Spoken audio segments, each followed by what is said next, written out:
আমেরিকার স্টেলথ যুদ্ধবিমান একসময় ইরানের কাছে ছিল সবচেয়ে বড় আতঙ্কের নাম। আকাশে অদৃশ্য থেকে হামলা চালানোর সক্ষমতা থাকায় F-35, F-22 কিংবা B-2 বোমারু বিমানকে প্রায় অজয় হিসেবেই ধরা হতো। কিন্তু সেই ভয়াবহ সমীকরণে এবার বড় ধরনের পরিবর্তন আনছে চীন। ইরানের আকাশকে অদৃশ্য ফাঁদে পরিণত করার মতো এক প্রযুক্তি তুলে দিয়েছে Beijing, anti stealth radar YLC-8B। এই রাডারকে চীন নিজেই আখ্যা দিয়েছে স্টেলথ বিমানের জম হিসেবে। বিশ্লেষকদের মতে এই একটিমাত্র সিদ্ধান্ত মধ্যপ্রাচ্যের আকাশযুদ্ধের ভারসাম্য বদলে দিতে পারে।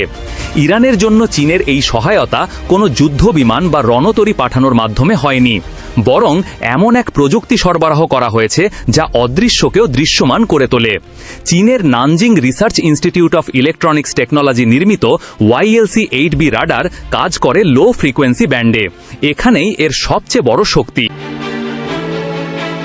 পশ্চিমা স্টেলথ প্রযুক্তি মূলত হাই ফ্রিকোয়েন্সি রাডার তরঙ্গকে ফাঁকি দেওয়ার জন্য ডিজাইন করা। বিমানের গায়ে ব্যবহৃত বিশেষ আবরণ ও নকশা রাডার তরঙ্গ প্রতিফলন কমিয়ে দেয়, ফলে সাধারণ রাডারে এগুলো ধরা পড়ে না বা অস্পষ্টভাবে ধরা পড়ে। কিন্তু লো ফ্রিকোয়েন্সির দীর্ঘ তরঙ্গ এসব স্টেলথ আবরণকে সহজে ভেদ করতে পারে, ফলে YLC-8B কার্যত পশ্চিমা স্টেলথ কৌশলকে অকার্যকর করে দেয়। প্রতিরক্ষা বিশ্লেষকদের মতে এই রাডার প্রায় 550 থেকে 700 কিলোমিটার দূর থেকেও স্টেলথ বিমান ও ব্যালিস্টিক মিসাইল শনাক্ত করতে সক্ষম। এটি কেবল শনাক্ত করেই থেমে যায় না, বরং একটি পূর্ণাঙ্গ ডিজিটাল নজরদারি ব্যবস্থার অংশ হিসাবে কাজ করে। রাডারে কোনো লক্ষ্যবস্তু ধরা পড়ার সঙ্গে সঙ্গেই সেই তথ্য স্বয়ংক্রিয়ভাবে পৌঁছে যায় ইরানের বিমান প্রতিরক্ষা ব্যবস্থার কাছে। এর মধ্যে রয়েছে রাশিয়ার S-300 ও S-400 সিস্টেম, পাশাপাশি ইরানের নিজস্ব বাবার 30-37 এবং চীনা HQ-9 মিসাইল প্রতিরক্ষা ব্যবস্থা। অর্থাৎ শনাক্তকরণ থেকে আঘাত হানার পুরো প্রক্রিয়াটি প্রায় তাৎক্ষণিকভাবে সম্পন্ন হতে পারে। এতে আকাশে ঢুকে হামলা চালানোর সুযোগ অনেকটাই সীমিত হয়ে যাবে। জুনের 12 দিনের যুদ্ধে মার্কিন ও ইসরায়েলি স্টেলথ বিমানগুলো ইরানের আকাশে যে একতরফা সুবিধা দেখিয়েছিল, এই নতুন রাডার সেই সুবিধাকে বড় প্রশ্নের মুখে ফেলেছে। আগে যেখানে ইরানের আকাশসীমা ছিল অনেকটাই ঝুঁকিপূর্ণ, এখন সেখানে প্রবেশ মানেই অনিশ্চয়তা ও উচ্চ ঝুঁকি। গোয়েন্দা বিশ্লেষণ বলছে YLC-8B মোতায়েন মানে ভবিষ্যতের যে কোনো হামলার খরচ বহুগুণ বেড়ে যাওয়া। শুধু আর্থিক ব্যয় নয়, বাড়বে রাজনৈতিক ঝুঁকি এবং সামরিক ক্ষতির সম্ভাবনাও। এই পদক্ষেপকে শুধু প্রযুক্তি সরবরাহ হিসাবে দেখছেন না আন্তর্জাতিক বিশ্লেষকেরা, বরং এটিকে একটি স্পষ্ট কৌশলগত বার্তা হিসেবে ব্যাখ্যা করা হচ্ছে। রাশিয়ার প্রেসিডেন্ট ভ্লাদিমির পুতিনের পর এবার প্রকাশ্যেই ইরানের প্রতিরক্ষা বলয় শক্ত করতে এগিয়ে এলো চীনের প্রশাসন। এর মাধ্যমে মধ্যপ্রাচ্যে যুক্তরাষ্ট্রের প্রভাবকে চ্যালেঞ্জ করার দীর্ঘমেয়াদী পরিকল্পনার ইঙ্গিত দিচ্ছে বেইজিং। চীনের দৃষ্টিতে ইরান কেবল একটি আঞ্চলিক শক্তি নয়, বরং পশ্চিমা আধিপত্যের বিরুদ্ধে একটি কৌশলগত অংশীদার।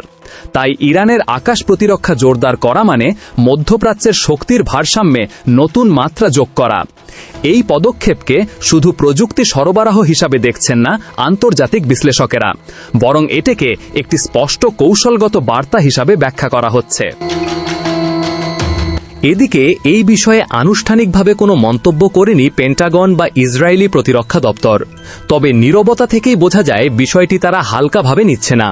স্টেলথ প্রযুক্তির ওপর নির্ভরশীল সামরিক কৌশল এখন বড় পরীক্ষার মুখে পড়েছে। যদি সত্যিই এই রাডার কার্যকরভাবে স্টেলথ বিমান শনাক্ত করতে পারে, তাহলে আধুনিক যুদ্ধের ধারণায় বদলে যাবে।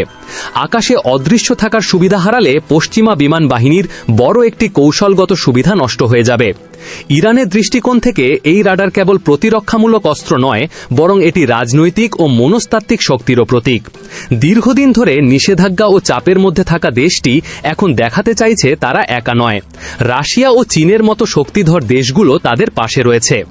এই বার্তা শুধু ওয়াশিংটন বা তেলাবিবের জন্য নয়, বরং পুরো মধ্যপ্রাচ্যের জন্য গুরুত্বপূর্ণ। এতে আঞ্চলিক রাজনীতিতে নতুন জোট ও নতুন উত্তেজনার ইঙ্গিত পাওয়া যাচ্ছে। সব মিলিয়ে YLC-8B রাডারের ইরানে মোতায়েন মধ্যপ্রাচ্যের আকাশযুদ্ধের মানচিত্র বদলে দিতে পারে।